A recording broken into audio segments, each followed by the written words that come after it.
ब्रैग्मा basic beyond BMS. I am doctor Javed और मैं आपको इस चैनल पे रोग निदान पढ़ाऊंगा, बिल्कुल सिंपल लैंग्वेज, कंसेप्ट बेस्ड और क्लिनिकल अप्रोच के साथ, ताकि आप एग्जाम पास करने के साथ एक अच्छे डॉक्टर भी बन पाए। तो चलिए शुरू करते हैं। आज हम पढ़ने वाले हैं पेपर 1 का, that is chapter 1, that is रोग निदान, pathophysiology and the clinical diagnosis. अगर एनसीआईएसएम सिलेबस के अकॉर्डिंग इस चैप्टर की मार्किंग डिस्ट्रीब्यूशंस की बात करें तो इस चैप्टर से mostly short answer questions frame किए जाते हैं। तो एक एक करके हम टॉपिक देखते हैं क्या है। तो सबसे पहले बात करें आयुर्वेद का प्रयोजन एंड रोग निदान का आधार। केवल आयुर्वेद केवल एक चिकित्सा विज्ञान नहीं, बल्कि जीवन जीने की एक स्वतंत्र कला है। इसका प्रमुख प्रयोजन यानी उद्देश्य व्यक्ति को स्वस्थ रखना और रोगी होने पर उसके रोग को दूर करना। ये श्लोक हमने फर्स्ट ईयर में काफी अच्छे से याद किया होगा। प्रयोजन चास्य स्वस्थस्य स्वास्थ्य रक्षणम आतुरस्य विकारा प्रशमनच। अर्थात आयुर्वेद के दो ही प्रमुख उद्देश्य, पहला स्वस्थ व्यक्ति की स्वास्थ्य की रक्षा करना और दूसरा रोगी के रोग को शांत करना। अगर मॉडर्न मेडिसिन से इसको रिलेट करें तो मॉडर्न मेडिसिन रोग का निदान मुख्य रूप से लेबोरेटरी टेस्ट के आधार पर करती है। इसके विपरीत आयुर्वेद रोगी और रोग दोनों को ही अलग और गहरी परीक्षा करता है। उसके बाद शरीर का मूल दोष धातु मल मूलम ही शरीरम तस्मात् येषां लक्षणम उच्चमानम उपधार्य। ये श्लोक शिशु संहिता सूत्र स्थान का है, इसको आपको याद कर लेना चाहिए। अर्थात मनुष्य का शरीर मुख्य रूप से 3 स्तंभों पर टिका है, दोष वात पित्त कफ, धातु रस रक्त आदि और मल जैसे मूत्र पुरी श्वेत। इन तीनों के संतुलन मतलब बैलेंस से ही शरीर क्या होता है, स्वस्थ रहता है। अगर बात करें शारीरिक दोष जैसे वात पित्त और कफ, ये शरीर को क्या करते हैं, दूषित करते हैं। उसके बाद बात करें मानसिक दोष, तो मानसिक दोष में रज और तम, सात्विक कोई दोष नहीं है, ये गुण होता है। उसके बाद धातु है, तुम्हें पता है टोटल कितने धातु होती है, 7 होती है। ये शरीर को धारण करने का काम करती है। उसके बाद अगर बात करें उपधातु जैसे स्तन्य, आर्तव, कंडरा, सिरा, वसा, त्वचा और स्नायु। उसके बाद मल के जो शरीर को मलिन या फिर गंदा करे, जैसे मूत्र पुरीश श्वेत और कान और नाक आदि के मल। जैसे अगर बात करें रस की कौन कौन सी उपधातु है, दैट इज स्तन्य और आर्तव, रक्त की कंडरा और सिरा, मांस से वसा और त्वचा, मेद की स्नायु। उसके बाद रोग की उत्पत्ति का मुख्य कारण क्या है, तो ये श्लोक याद कर लेना। विकारो धातु वैषम्यम साम्यम साम्यम प्रकृति उच्यते सुख संज्ञक आरोग्यम विकारो दुख में योजन। ये श्लोक चरक संहिता सूत्र स्थान का है। दैट इज शरीर में धातुओं का वैषम्य ही विकार, धातुओं का साम्य ही स्वास्थ्य, आरोग्य को सुख और रोग को दुख कहा जाता है। रोग निदान की परिभाषा एंड उपयोगिता की बात करें तो रोग निदान क्या है, जिस प्रक्रिया या शास्त्र के द्वारा रोगों की विशेष रूप से पहचान की जाती है उसे रोग निदान कहते हैं। ये रोग निदान की डेफिनेशन दे रखी इन द फॉर्म ऑफ श्लोक। रोगा नाम विशेषण वातजवादी साध्य असाध्यतावादी रूपे निश्चय ज्ञानम येन च रोग विनिश्चय ग्रंथ। माधव निदान का यह श्लोक है। वह ग्रंथ या ज्ञान जिसके द्वारा रोगों के कारण उसकी अवस्था मतलब साध्य या असाध्य का निश्चित ज्ञान होता है और उसे रोग विनिश्चय या फिर रोग निदान कहते हैं। रोग निदान पंचक के 5 कौन कौन से हैं, दैट इज रोगों को पूरी तरह से समझने के लिए 5 मुख्य उपाय, दैट इज निदान, पूर्व रूप, उपशय और संप्राप्ति। रोग निदान की उपयोगिता एंड महत्व मतलब इंपॉर्टेंस ऑफ डायग्नोसिस। आयुर्वेद चिकित्सा सभी सफल होती है जब वैद्य रोगी और रोगी की पहले से परीक्षा कर ले। चिकित्सा की सफलता अर्थात परीक्षा का मुख्य उद्देश्य रोग की सटीक जानकारी प्राप्त करना है ताकि सही चिकित्सा की जा सके। बिना रोग पहचाने दी गई दवा तीर तुक्के के समान है। अगर दूसरे इंपॉर्टेंस की बात करें तो दोषों का ज्ञान। रोग निदान से पता चलता है कि शरीर को धारण करने वाले दोष धातु या मल में कौन सा घटक दूषित है, यानी उसकी या तो वृद्धि हो रखी है या फिर क्षय हुआ है। अगर थर्ड इंपॉर्टेंस की बात करें सही औषधि का चुनाव।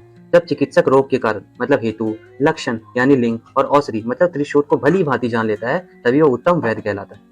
अगर फोर्थ इंपॉर्टेंस की बात करें रोग की अवस्था का, रोग निदान से यह पता चलता है कि रोग साध्य है मतलब उसको ट्रीट किया जा सकता है या फिर नहीं, याप्य है या फिर असाध्य है।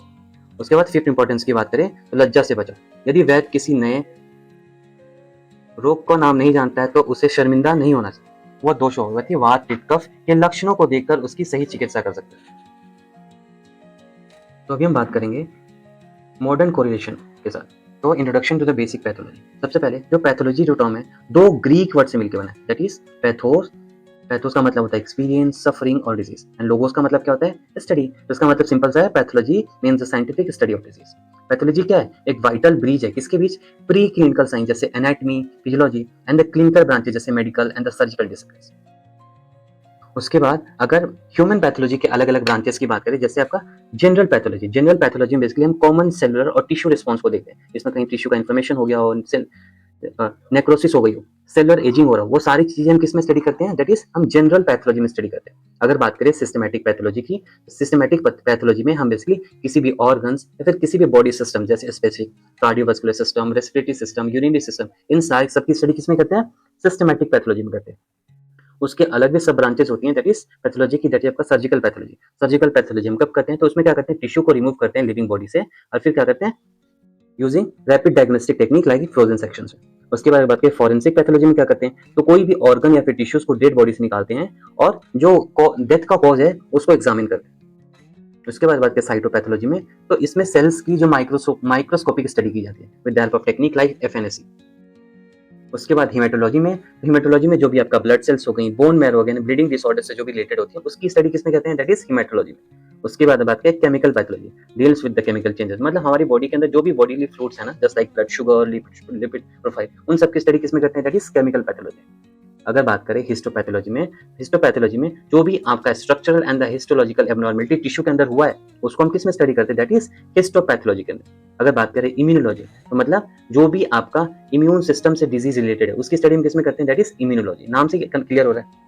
अगर बात करें मेडिकल जेनेटिक्स में, तो मेडिकल जेनेटिक्स कहने के नाम से क्लियर हो रहा है कि जो भी आपका hereditary, familial and the chromosomal disorders होते हैं, just like down syndrome, metabolic errors, वो सब की स्टडी किसमें करते हैं, दैट इज मेडिकल जेनेटिक्स में करते हैं। लास्ट में आता है दैट इज आपका molecular pathology, the most advance branch involving recombinant DNA topology and the molecular process to diagnose किस चीज का डायग्नोसिस के लिए, genetic and the non genetic disease at the किस लेवल पे हमें पता होना चाहिए, हम मॉलिक्यूलर पैथोलॉजी से डीएनए और आरएनए लेवल पे डायग्नोस करते हैं। उसके बाद अगर बात करें द 4 एस्पेक्ट ऑफ डिजीज, मतलब डिजीज प्रोसेस के जो 4 कोर एस्पेक्ट्स क्या हैं, तो सबसे पहले एटियोलॉजी, मतलब द फंडामेंटल कोज, जिसको हम आयुर्वेद में निदान से रिलेट करते हैं, ओरिजिन और the reason behind the disease, जैसे आपका वायरल हो सकता है, बैक्टीरियल हो सकता है, जेनेटिक हो सकता है और आपको टॉक्सिन्स हो सकते हैं। देन पैथोजेनेसिस, जिसको हम आयुर्वेद में संप्राप्ति से कोरिलेट करते हैं, the sequence of events and the mechanism by which the disease develops from the initial stimulus to the final expression. इसके भी 4 स्टेप्स होते हैं, दैट इज एक्सपोजर। एक्सपोजर का मतलब encounter with the potential pathogen, मतलब host के अंदर host को कोई पैथोजन आके अटैक किया। उसके बाद एडिशन, अब होस्ट पैथोजन क्या करेगा, होस्ट की बॉडी से एडहेस करेगा, उसके लिए क्या करेगा, एक तरह का प्रोटीन रिलीज करता है जिसको बोलते हैं एडेसिन। वो कहाँ प्रेजेंट होता है, उसके फिम्बरी और फ्लैजिला पे क्या प्रेजेंट होता है। फिर third step that is invasion, उसके बाद क्या करेगा, dissemination of pathogens into local tissue और the entire body using virulence factors, मतलब क्या करेगा, जो भी पैथोजेंस है पूरी होस्ट की बॉडी में तो लोकली या फिर पूरी बॉडी में फैल जाएगा। लास्ट में क्या होगा, and it will cause infections, infection या तो लोकल होगा या फिर फोकल होगा या फिर सिस्टमैटिक स्प्रेड होगा। फिर जो थर्ड कोर प्रोसेस आता है दैट इज आपका morphological change, the structural alteration induce in the cells and the organs of the body due to disease. फिर लास्ट में आपका clinical significance that is pathophysiology, the functional abnormality that leads to the clinical manifestations, मतलब जो symptoms and science appear होंगे उसको हम किसमें correlate करते हैं, उसमें रिलेट करते हैं दैट इज क्लिनिकल से। फिर लास्ट जो हमारा टॉपिक है दैट इज आपका टॉर्च इन्फेक्शन, यहाँ से मोस्ट प्रोबेबली क्वेश्चंस फ्रेम होते हैं, तो आपको ये पढ़ के जाना चाहिए। और कब होता है, दैट इज जब आपका प्रेग्नेंट वुमेन के अंदर होता है पैथोजेंस क्रॉसिंग प्लेसेंटा बैरियर। इसके कौन कौन से हमें टॉर्च का मतलब पता होना चाहिए, टी स्टैंड्स फॉर टॉक्सोप्लाज्मोसिस, ये कौन, इसका पैथोजन कौन होता है, that is toxoplasma gondii. O stands for other infections like syphilis, syphilis किसके द्वारा कॉज किया जाए, दैट इज ट्रेपोनेमा पेरिडियम। बात करें chicken pox that is varicella zoster, ऐसे ही अदर्स के अंदर हेपेटाइटिस बी, एनएचआईवी आते हैं। R stand for rubella, rubella को कॉज करने वाला पैथोजन कौन सा है, that is German measle cause by toga virus. C is for cytomegalovirus, cytomegalovirus को कॉज करने वाला pathogen that is human herpes virus 5। And H stands for herpes simplex virus, HSV type 1 and type 2। इस chapter से मैंने बताया कि NCISM syllabus के according mostly SCQ पूछे जाते हैं, तो हाईली एक्सपेक्टेड एससीक्यू की बात करें, पर्यटन चार्ज से स्वास्थ्य से स्वास्थ्य रक्षण आतुरस्य विकारा प्रश्मनचा, इस श्लोक का अर्थ स्पष्ट करते हुए आयुर्वेद का मुख्य प्रयोजन बताया। शरीर में धातु वैषम्य और धातु साम्य का क्या अर्थ है, विकारो धातु वैषम्य श्लोक के आधार पर स्वास्थ्य और रोग की परिभाषा। रोग निदान की उपयोगिता क्या है, चिकित्सा से पूर्व निदान पंचक का ज्ञान क्यों आवश्यक है। Define pathology, briefly explain the 4 core aspect of disease process, aetiology, pathogenesis, morphological changes and the clinical significance. That is what are the 4 steps of pathogenesis for an infectious disease. Briefly explain exposure and invasion. Next question. Briefly describe any 4 specialized sub-branches of modern. Briefly describe any 4 specialized sub-branches of modern pathology. Cytopathology, forensic pathology. Last question. What does the acronym TORCH stands for in pathology? Name the pathogens associated with it that can cross the placenta barrier. Stay curious, stay clinical. मैं हूं doctor Javed. मिलते हैं next lecture में। अगर आपको इस video की PDF चाहिए तो डिस्क्रिप्शन में टेलीग्राम का लिंक दे रखा है, वहां आपको फ्री में मिल जाएगा। Thank you so much.